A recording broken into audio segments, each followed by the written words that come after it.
Zinaa, kuzini, kulala na mwanamke, kulala na mwanaume sio kitu chenye umuhimu kihivyo kwenye maisha ya mwanadamu.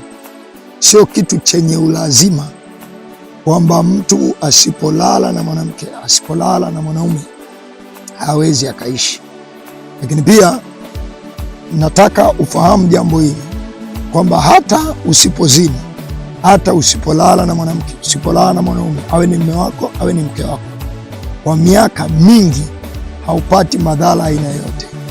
Zinaa ni kitu kimekuwa na nguvu kutokana na maneno unayosikia, kutokana na mazingira unayokaa.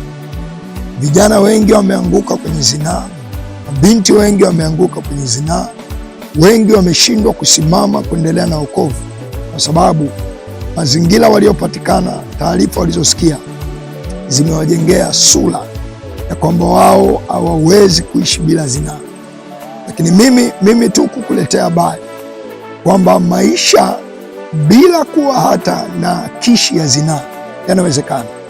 Usichanganywe na mwanaume wa aina yoyote, usichanganywe na mwanamke wa aina yoyote.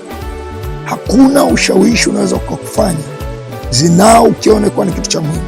Kama kwangu yamewezekana, halikadhalika kwako yanawezekana. Nataka kupata ushauri, maelekezo zaidi, kupata vitu vitakavyokujenga wewe ni mtu imara, na kuhakikishia usije ukadhani wewe ni mtu imara kwa sababu labda sijui unajua staili za kulala na mkeo kitandani, sijui utamgeuza, utafanyaje.